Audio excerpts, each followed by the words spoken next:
Welcome to the Persuasive Mindset, your podcast guide to mastering the art of persuasion by exploring its role across diverse fields through a series of in-depth conversations with experts.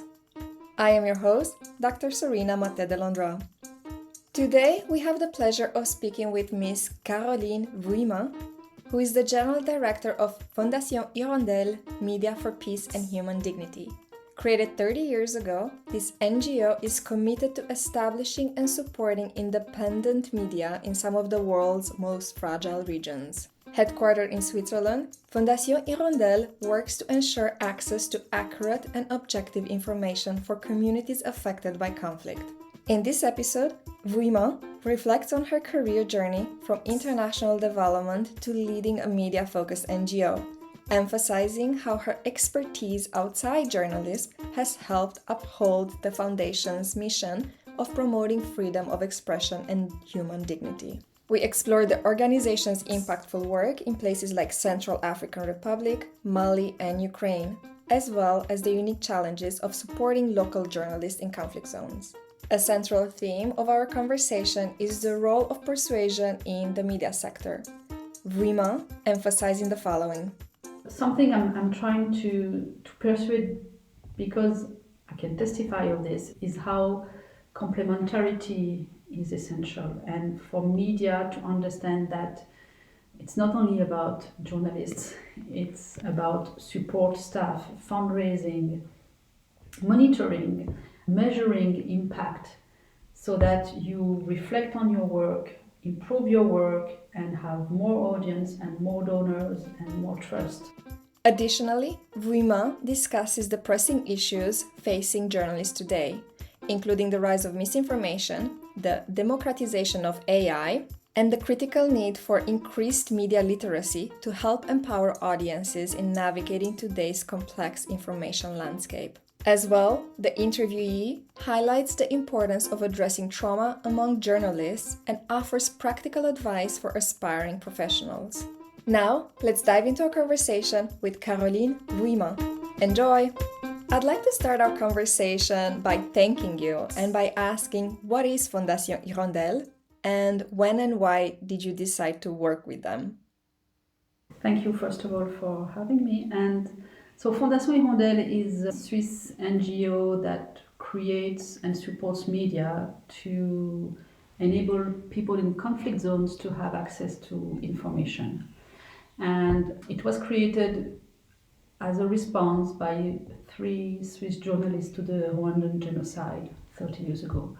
After the genocide, they covered for the Swiss Public Radio the genocide and how the lack of information, the absence of information, the manipulations, the rumors at the time were preventing people from making sound decisions, particularly the refugees and all the people displaced after the genocide. So they created that first radio, putting together Tutsi and Hutu journalists to talk to everybody. And that first media was called Radio Agatashia, and Agatashia means Hirondelle in Kenya, Rwanda. This is how the name of Fondation Hirondelle came. So really they started with the media and then they created the foundation. They never thought when they created the foundation that it would last and grow and become one of the media development actors.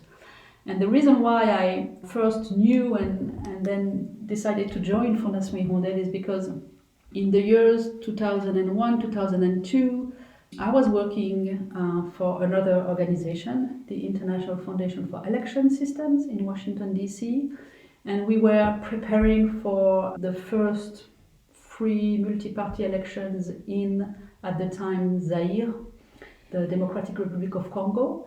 And there was a radio, Radio Okapi, which used to be one of the major projects of Fondation Hirondelle. And from Washington, D.C., I was looking at the Radio Okapi website every day to get information on DRC and trying to understand the conflict and what was at stake with this country and major actor in Africa. And I was like, wow, this is just great, to work in the media, and not only to work in the media, but to be at the service of the people. I'm not a journalist by training, but I always wanted to be useful. This is why I decided to work in international development and international relations. And I was not going to be a doctor or medical physician because I'm not that type of person, but being able to help people with soft skills, becoming citizens, becoming people having knowledge and knowing what their rights are. This is what I started to do with the work at the International Foundation for Election System, and this is what I was able to continue doing with Fondation Hirondelle. So for some reason, I was living in the US, I had to come back to Europe, and I thought, well, I'm gonna just call Fondation Hirondelle and see if they have a position.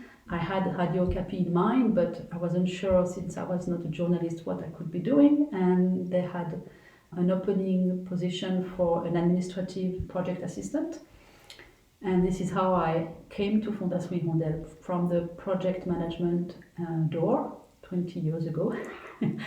And years after years, and getting to know more the media field, the media development field as well. I managed several projects, and then I was Director of Operations in 2008.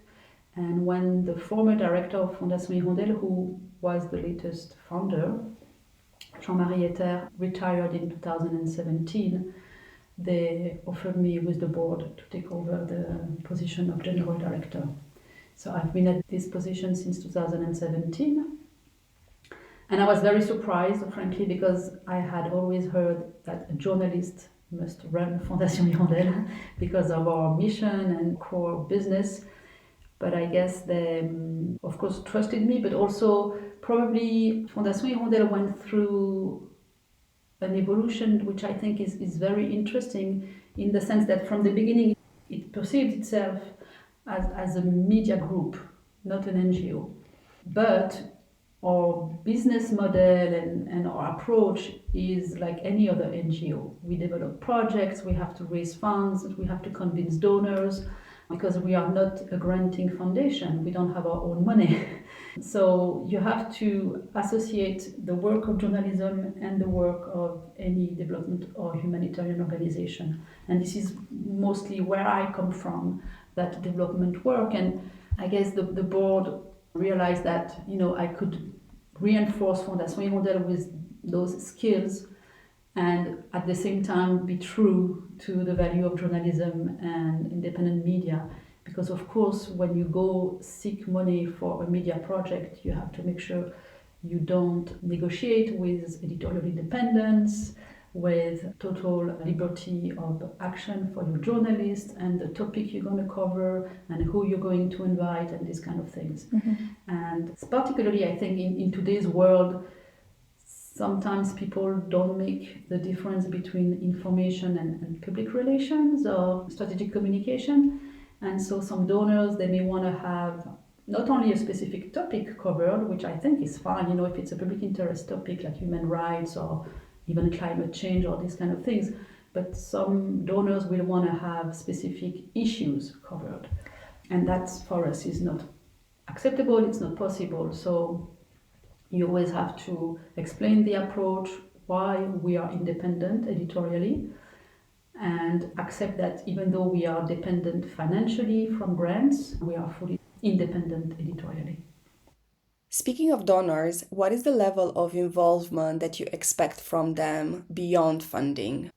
We actually require more than just a funding involvement, in the sense that it's political, and this is why it's tricky. Projects are political in the sense that we don't follow a political party or political perspective, but working with media and helping people forge their opinion, you are a political actor. And so the donors, particularly the public donors that support us, have to accept that by supporting the media, they also take the responsibility of supporting freedom of expression, freedom of opinion, access to information. And so to answer your question, yes, the donors give the money, but they also have to stand for these values and these rights. And very often when in the countries where we work, a journalist is threatened or a media is under pressure from the political government or any private or commercial interest group of pressure, we ask the ambassadors, the representative of the donors to stand up and say, this is not acceptable, this is a violation of freedom of expression, you cannot just jail a journalist or these kind of things.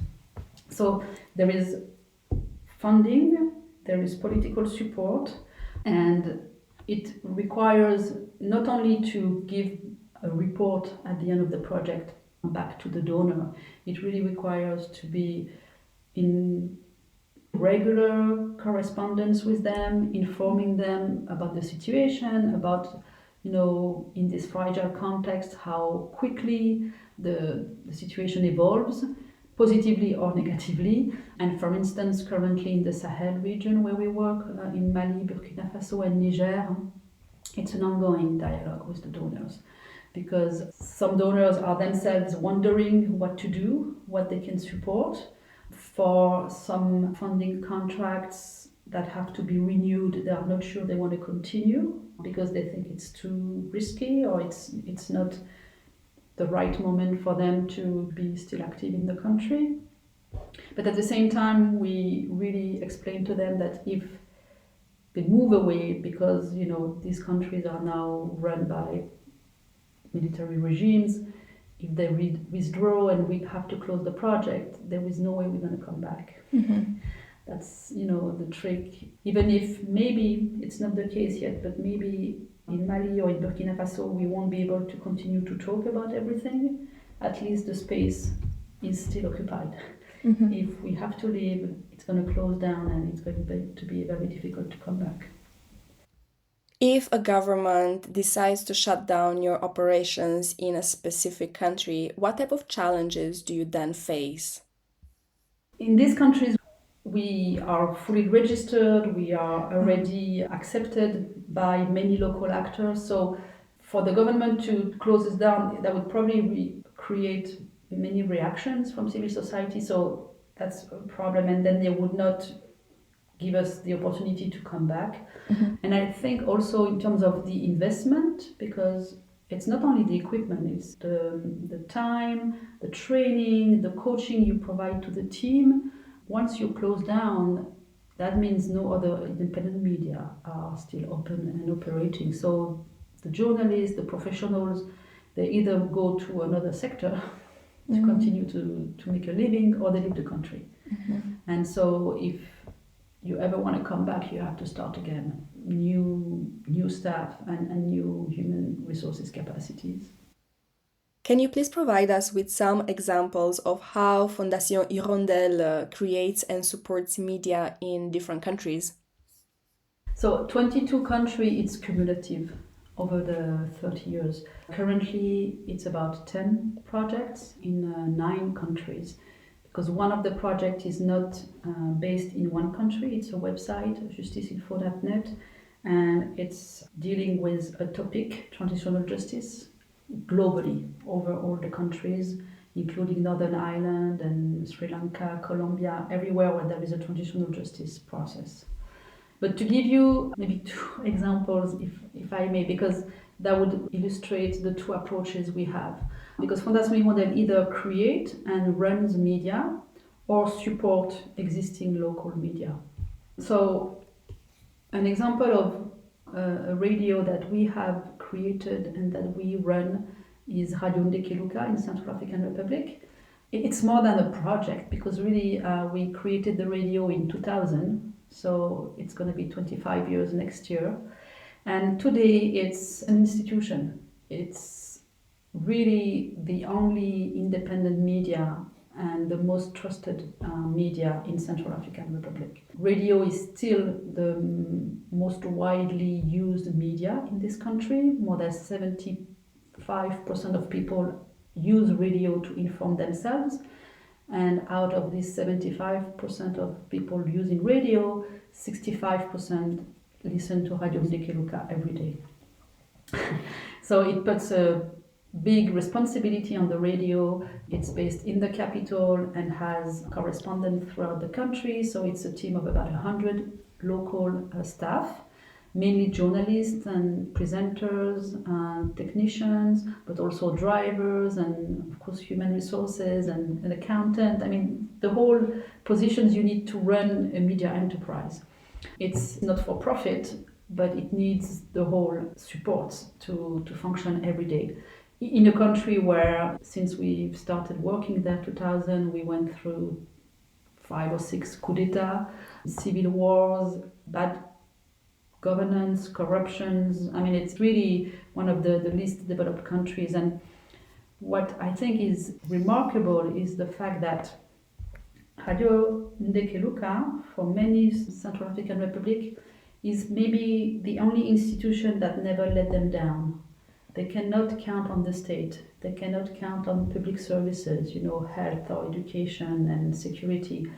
But every day, Radio Ndekeluka is there. They turn on the radio and they can count on their programs to be informed, but also to have a good time listening to music, listening to sports, helping them also have some good moments in these difficult situations. And when we do focus groups, people say, Radio Ndekeluka is like a sister. She's here every day, we can count on her, she's part of the family. And that's very, very strong. And for me, that makes all the efforts to fundraise for this radio, to train the journalists, to go through all the problems that we may go through because of security, because of lack of electricity and difficult internet access in the country. And the list is just endless. But to have people say this radio is very important, that's really worth it. So building media that play a role in people's life, that brings information to people so they can act responsibly and learn from the radio and everything is really important, and this is what we do, for instance. And another example is when we support local media, and here maybe is what we are currently doing in Ukraine. We had started a small project in 2014, not related to the war in the East, but to accompany the media sector in the decentralization process in Ukraine as part of the global reforms. It was a very short project, but we, from that experience, had built relationship with a lot of media throughout the country. And in 2022, of course, we reached out to these former colleagues and asking them how they were doing, what they were needing, and many of them had to close down their media, move to the western part of the country, and they were like, we need first to survive. Mm-hmm. That was very basic, but to survive, to transfer operations, or to move from a printed media to online media. I mean, everyone had its own strategy or survival strategy, but they needed help. So we worked with Swiss Solidarity, which is private funding from Switzerland, from the Swiss people responding to crisis. And we identified about 20 very local media, Ukrainian media, not the big one from Kyiv or the regional capitals. And individually, we are currently, and for 3 years now, helping them with their basic survival in terms of paying salaries and cost for production and broadcasting, but also editorial support, because for many of them they had to change the format in which they work. Also editorial support in covering new topics, particularly around the whole judicial initiatives with war crimes and trials in Ukraine, talking about social cohesion, talking about international initiatives. Like a lot of very local media didn't have these skills. Mm-hmm. So we are bringing trainers that either help the editor-in-chief and the journalist to gain new skills or coach them as they produce with critical feedback and ways of improvement. And so these are two different approaches, but they both directly work with media professionals for the benefit of the population as an audience. Speaking of operating within different security contexts, how does Fondation Hirondelle conduct training for journalists in the various countries it operates? During the COVID period, we had to develop online training by default. And I know for some other organization, it has become not the only tool, but a tool as part of the toolbox. In the field of journalism, it's very difficult to do training and coaching at distance. As Hirondelle, we very rarely do journalist training in a hotel because that doesn't really work. So we do training in situ, in the media. So when we do training in Central African Republic, it's within the radio. For the team, we bring trainers. They can be from the region, they can be from West Africa, wherever. What is important is, of course, the language. In Central African Republic, we do the training in French, and the capacity to adapt to a very fragile context. So usually media professionals that had experience working in similar contexts. In Ukraine, we train in Ukrainian, and we have one or two trainers that are based in Ukraine. One is German, another one is American, but live in the country for like 20 years, and they have translators working with them if needed.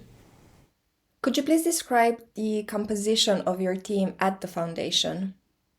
Globally, Fondation Hirondelle has a team of about 300 people, our staff, mainly journalists. It's about 25 people in Lausanne, no journalists, just back office type of profile, and in the field, journalists, technicians, presenters, and so forth. And we have only 3 permanent trainers that we use throughout the projects. 1 English-speaking trainer, Jackie, and 2 Francophone trainers. And for the additional needs, we hire short-term consultants. What types of measures has Fondation Hirondelle taken in order to address the impact of trauma on journalists and the local teams working in conflict zones? It's a very good question, and I think not only at Hirondelle but globally, the trauma and taking into account what people go through doing these short-term missions and working with people who live in those contexts is something that we have underestimated. It's becoming more and more discussed and really part of now any solutions. A lot of humanitarian and development actors now say that if we don't include the consideration of the trauma with any local actors we will be working with, we are missing a big part of the success. And so for the people we are sending, I'm always very careful to, first of all, really have senior people in terms of professional expertise. And sometimes it's frustrating because we have, young journalists or young people who are full of goodwill and energy and want to do something, but it's not helping our local colleagues to bring someone with no experience, unfortunately, because if you have not experienced the difficulty of a conflict or just finding yourself 5 minutes before the news bulletin goes on with no electricity and you start to panic, you're not going to help. So people with experience, and also I've seen too many people going in these missions like humanitarian or development work to escape something. Going away to help people because you don't know what to do with yourself. And for me, that's the worst. You have to know yourself very well. You have to be very strong and not bring your problems somewhere else. And unfortunately, you still see a lot of people going away thinking they're going to leave their problems here and be fine in the field. And that's not, of course, solving anything, and it's bringing instability on the ground. And unfortunately, I think this is why you see, abuses, sexual harassment, abuses of power, because people are not sane, they are not fine with themselves, and they get to contexts where suddenly they have no repère. Everything is different, and you're lost yourself if you're not strong enough. Because really sometimes you see poverty, you will face situations you're not prepared, and if you're not strong enough, you may take the wrong decision. For the local journalists and the local teams, we've started introducing for them to have access to trauma support and health specialists. And it was very difficult. We did it in Central African Republic and in Burkina Faso. And the first reaction were like, we don't need to go see a doctor, we are not mad, you're white people, you think you can heal with these problems, but we are not mad. That was their first reaction. And so it took really the help of some local doctors to not say, well, let's go see a psychologist, but say, so how is your sleep? Do you have nightmares? Do you have issues with insomnia? Do you have tensions? And they all have. They all have, because they not only they covered stories and they hear very difficult testimonies, but themselves, they are citizens and they went through the violence and a lot of the situation they report on. And I think it's just the beginning for us. It's not mandatory, but more and more journalists are benefiting from the program, and on a voluntary basis now they go, and I think this is for the best, really. But it took us time to realize, maybe we go to this also in the end about working in the media. I've never worked as a journalist in the media, in a newsroom, but I've been enough in the sector for 20 years now and in many newsrooms and media to see that it's a very tough environment. It's very machist also. You have to always be strong. Because as a journalist, you don't have to give your opinion. For many journalists, it means you don't have to show your emotions, which is not the same thing. And of course, you don't want someone to start crying on air or anything, but you remain a human being, and it's not easy at the newsroom meetings or in feedback with your editor to say what you feel. The women do, and then they are perceived as less tough, and so they are not sent to do some reportage or to go to the field because they are weaker, which is not true. They are just saying what they feel to prepare themselves to do the job. But the men, they still perceive this as a weakness.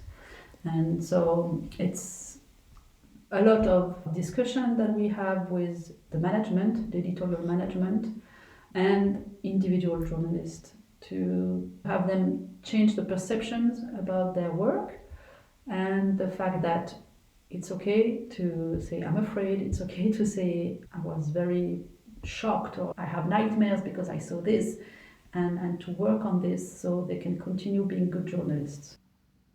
Speaking of the different types of perceptions people may have about the field of media, in your experience, what is the role of persuasion in your line of work? There are a lot of persuasions to do within the media sector and as part of the international development and humanitarian development. So media sector and international development are different sectors, but something I'm trying to persuade, because I can testify of this, is how complementarity is essential. And for media to understand that it's not only about journalists, it's about support staff, fundraising, monitoring, measuring impact, so that you reflect on your work, improve your work, and have more audience and more donors and more trust. So when I started at Fondation Hirondelle and in the media sector, journalists were really against the idea of measuring impact or being told that they should be a little bit more reflexive or critical about their work because they were like, well, we are here to inform, period. What people do with the information, it's not our business. We are just here to inform. And I think this is not a stand you can have anymore, not if you work with public funding, the way we do, and a lot of media now go to grants because they have to diversify their source of revenue. So you have to be able and to accept to respond to the question, so what is your impact? And I think as part of rebuilding the trust between institutions and the media and the public, you also have to look at what you're doing and be able to say this is not the best way to do it, and being more open to feedback from the audience, to maybe two ways of not only sharing information but receiving inputs from the communities, from the audience. This is something that the media field had to accept, and I think that's part of the persuasion I brought in, not being a journalist, yet being, at the head of the organization. So I was freer to defend this because my colleague journalists, they didn't feel I was betraying anything. And they also saw that the way we are trying to do it, it's helping them improve their work, receiving more support and more audience. Mm-hmm. Another thing in terms of persuasion is to always remain very humble, I think. When you work in the field of human well-being and improving the life conditions of people, especially when it's around not delivering concrete services like health or education, but giving tools or giving knowledge to people so they can themselves make the right decisions. You may be convinced that you have an impact, but it's very difficult to measure it.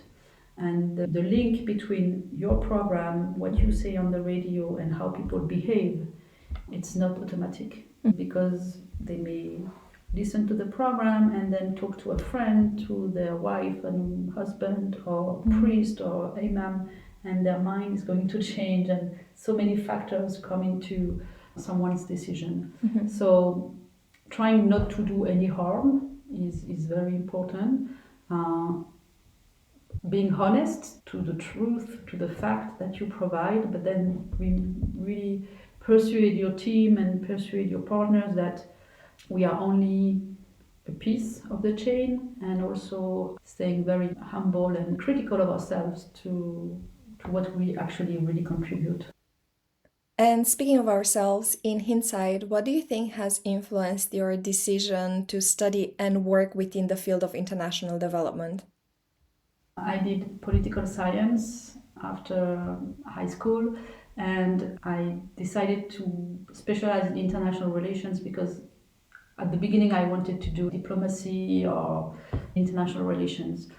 But very rapidly I felt that working for a state in the international relations field would not fit me, because I was not in agreement with many of the constraints, and I think being in civil society is for me more in line with my values. There are a couple of things I did that are not related to my professional career, but I did before, and I think that really influenced my professional career, and that was to travel. I was able and lucky to, for the first time, go to Africa when I was 14 years old. I went to Mali as part of a field trip with my junior high, and that really just opened my eyes, and that was for me the experience that made me want to work with international relations and really worldwide. And then I was able to later on, as part of the university, go to study abroad. As a fourth year, I went to Georgetown University in Washington, D.C., and I think that's probably the best initiative I ever took, to enroll into that fourth year abroad. Why is that, you think? Again, because it just opened.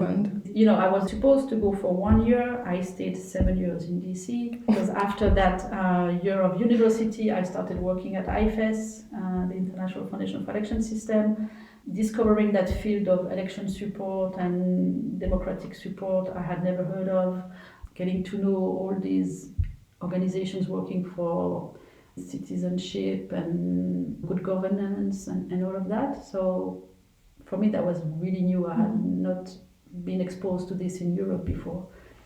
And so that was really eye-opening. And this is actually how I came into the field of international development, learning about project management that I learned by doing first. And then I was able to do some certificates on project management, which were useful, because sometimes doing things because your colleagues tells you, well, this is an action plan, this is a budget, and you try to figure out things. But when you also learn about project cycle management and some of the tools that exist, it really makes your work more coherent and more efficient.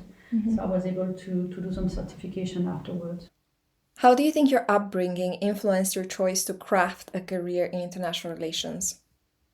I'm Swiss and French. I was born and raised in France. The Swiss family is on my father's side. So before coming to work in Lausanne, we would come to Lausanne for family reunions and to go to the lake and see the cousins. But when I grew up, I never thought I would actually live in Switzerland. And my family was not in international relations at all. But my parents, they were very curious of international politics. They always had newspaper and everything.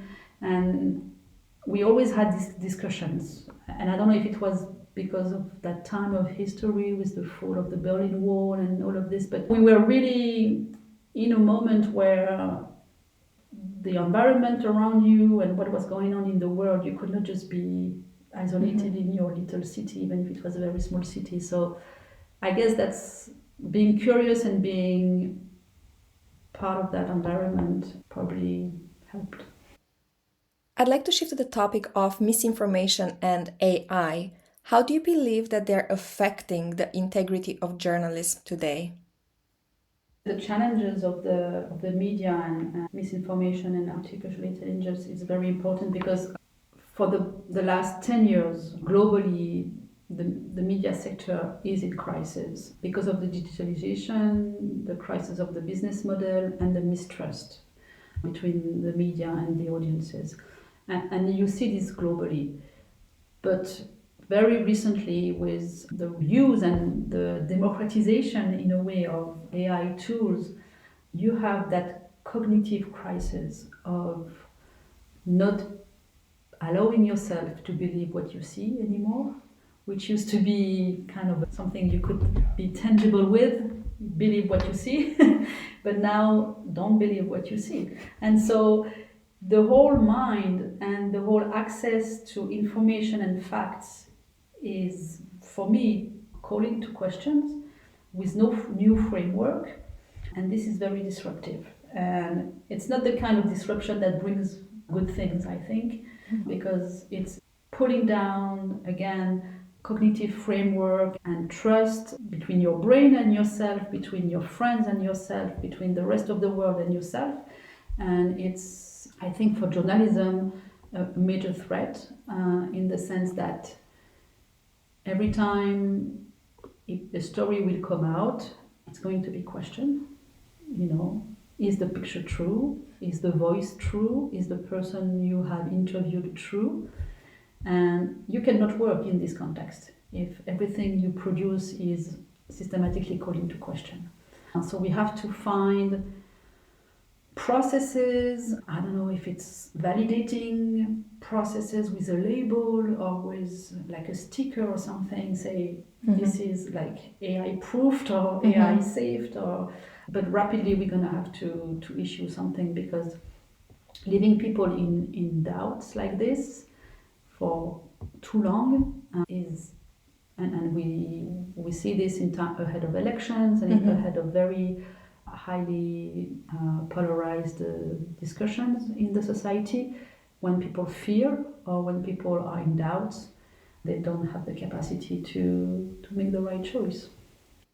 Do you believe that working towards, for example, changing legislation towards AI uses may help solve part of the problem? The legislation is not going to be the only answer, unfortunately, because human rights activists and media development actors, we are very careful of defending freedom of expression, for instance, which used to be really what we were all fighting for, freedom of expression.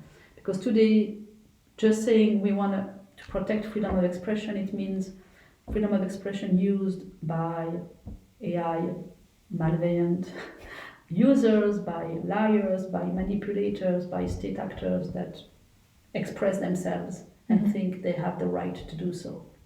So the new battlefield is integrity of information, and to really defend integrity of information so that the information you receive, you can trust it. But that's a longer process. It involves not only legislation, but professional and ethical and deontologic processes.